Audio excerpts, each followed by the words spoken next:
following program is sponsored by Michael W. Smith. The views expressed on the following program are those of the host and not necessarily those of staff, management, or ownership.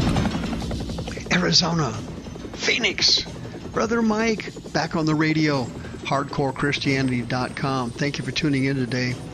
The Bible study, Euthanasia, physician-assisted suicide, right around the corner. The Great Reset is coming. Hey, will you call somebody and tell them the radio program's on? I'll make a couple of announcements. This is going to be a very interesting show. Interesting light being shed on the COVID-19 hoax today on Hardcore. This is Brother Mike. I'm the professional counselor at the Arizona Deliverance Center in Central Phoenix. We're on 50th Avenue, just south of Osborne Road. HardcoreChristianity.com is the website. As you'll notice, we have 2 live services every week. We did not shut down for COVID or holidays. Thursday and Friday nights at 7 o'clock. Both services are broadcast on our YouTube teaching channel, youtube.com/House of Healing AZ. On the homepage of the website, you'll see Sister Karen there. She's ready to list your house for sale. She loves working with born-again Christians. My daughter Tara is also on the homepage of the website. She's a licensed therapist in the great state of Arizona. When you go to the website, you can sign up for our next free seminar, the last one, Part 5, the Encyclopedia of Biblical Spirits, in January. And also in January, the 3rd Saturday of this month, our Massively Anointed Women's Seminar is on Saturday, 3rd Saturday of this month. This thing is the bomb. Also, my 4th Saturday of this month in the small sanctuary is Brother Mike's deliverance class, teaching on deliverance and healing. All seminars and teachings are free of charge, of course. Don't forget to hit the PayPal button on the website and send us another donation as you have for the last 18 years. And also, we have an app you can now download to donate on your cell phone, tithely.com. Thank you for your support and your prayers. May God richly bless you. Euthanasia, physician-assisted suicide. I've done several radio shows on this subject dating back to 2002. The first one I did was in 2002, and I warned everybody, all the churches, everybody I could, anybody would listen. Hey, this is going to be a common medical treatment someday in the world and in the United States. Nobody believed me. Everybody thought I was nuts. I wasn't nuts. I know the devil. I know him better than most Christians. I know what he's up to, and I know he loves euthanasia. He loves physician-assisted suicide. Big fan. He's a big fan. Guess who else is a big fan? Check it out. The Netherlands just moved last week to expand euthanasia medical services to include children below the age of 12. New Zealand, Portugal, Spain also voted to legalize euthanasia and physician-assisted suicide in 2020. A Dutch court recently allowed a euthanasia for dementia patients. If you have dementia in that country, you're eligible for euthanasia. Now remember, physician-assisted suicide involves the will of the person. Euthanasia involves the will of relatives or the state. And you may not know what's going on or have a vote in it. Euthanasia, no vote. That's what they really want. Belgian court, listen to this, acquitted a doctor when he got charged with manslaughter for performing euthanasia medical services. According to bioethics now, they are now teaching that euthanasia and assisted suicide are now an enhancement and an enrichment to people's lives. Recently, a quack medical doctor got on the YouTube and on the news and explained, he's out of the Biden administration. He explained that 75 years or older is a pretty good time to start considering euthanasia or physician-assisted suicide, because after 75, you're kind of worthless. So time to give you the boot. I know the devil better than most people does, folks. I've been in the deliverance ministry for years, and I've faced not the devil himself, obviously, but his emissaries, tens of thousands of demons over the years. I know what the devil's like. He loves euthanasia. He's a big fan. In fact, he'd like to bless you with it when you reach a certain age. Here's another interesting article on euthanasia. David Shaw and Alec Morton, these guys are from the Biomedical Ethics Institute in Switzerland. They argued that euthanasia and assisted suicide is in fact something to increase the quality of a person's life. It increases the quality of adjusted life years by assisting the person and ending their life after they've been diagnosed with an incurable disease or an illness. The assumption is that quality adjusted life years are to be valued more than longevity, because generally speaking, most people are relatively healthy and able-bodied before their older years, when sickness, disease, and injuries are more likely to occur. These guys are testifying to. They put this in their article.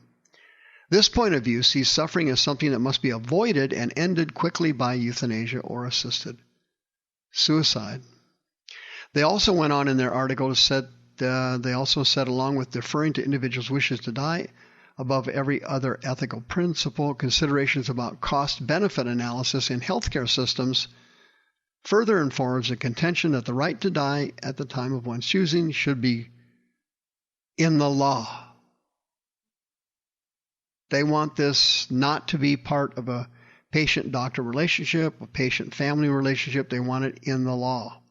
What they're really saying here is that this needs to be legislated so that to save money and to save services in the healthcare systems and to save the person suffering from a terminal illness and to save the families from suffering with that person with a terminal illness, and to save the families from running up staggering medical costs to treat a person who can't be cured, they are claiming and stating and recommending that it be codified in the law so that this can be a medical benefit of all persons.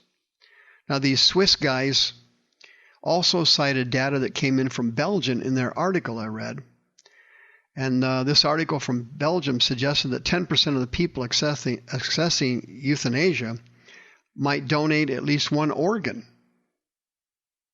to help somebody else. So now here's the theory behind it. The logic is this. The person is suffering. They can't be cured or healed. Therefore, their life is, the usefulness of their life and the value of their life is over because they got terminally ill. So it's better to kill them early and save the organs if you can harvest them and use them as an organ donor, a forced organ donor. You can bless people and relieve the suffering of the patient and the families by killing them off. And of course, this whole concept is made extremely more dangerous because there's a certain logic to it. The devil doesn't do anything without a little bit of logic attached to it. Of course, some of it kind of makes logical sense if you exclude the morality and the presence of the Holy Ghost. How is this going to work? What is happening here? Well, the whole concept is being run by Satan to diminish the value of people's lives as they get older. And that's happened during COVID-19 in New York and in New Jersey in particular, plus Minnesota, plus Illinois, several other states, but not as bad as New York and New Jersey. They were wiping out in a method of mass euthanasia elderly people in care centers. And all they had to do was put a patient in a care center that had COVID-19. It would sweep through the facility, and it was killing disabled and elderly people left and right. They were basically put into a meat grinder of COVID-19, and of course it slaughtered them all. As you well know, 80% of the deaths in COVID-19 is elderly people with comorbidity. Obviously, the same thing is true with the flu. Every year the flu kills over 50,000 people here in America. Most of them are elderly with comorbidity. And of course, here's the other joke of COVID-19, the hoax. The hospitals get paid for each patient that has COVID-19. They don't get paid for each patient who has the flu. And guess what? Supernaturally, miraculously, it's amazing. The flu disappeared in 2020/2021. The flu season disappeared. It's amazing. A poof. You know, it's like Puff the Magic Dragon. You got a reefer going, boom, you blow out your flu. No problemo. Are you kidding me? How stupid do these people think we are? All these flu cases are simply being coded as COVID-19 deaths. It's a gasping fraud heaped on the people of the United States of America. Why? To control them, to place fear in their souls. Check this out. This is actually happening. Just a few days ago, this memorandum came out from the Emergency Medical Service Agency. I got a copy of it. I'm looking at it right now. It's dated January 4th, 2021. The Emergency Medical Services Agency services LA County, and they provide their ambulance services. Okay? Here it is. I got a copy of it. Subject: revised. EMS transport of patients in traumatic and non-traumatic cardiac arrest. Translation: these people are having serious or mild heart attacks. Next paragraph. Quote, effective immediately. Due to severe impact of COVID-19 pandemic on EMS and 911 receiving hospitals, adult patients in blunt, traumatic, and non-traumatic out-of-hospital cardiac arrest shall not be transported if return of spontaneous circulation is not achieved in the field. Please see below for specific guidance according to the mechanism of the determination and pronouncement of death in the field. Listen to me, friends. They're coming for us. It's time for you to end your Mickey Mouse Christian existence on this earth. True persecution is now coming to America. It started in 2020. 2021 will be worse. You need to come to the Arizona Deliverance Center and learn spiritual warfare. You need to finally stop putting off getting delivered from the demons of fear and rejection from your childhood. You need to make a decision now, because the devil is coming for us. He's already got California. Now he wants Arizona. Now he wants your state. 602-636-5800. Please come quickly. The views expressed on this program are those of the host and not necessarily those of staff, management, or ownership. This program was sponsored by Michael W. Smith.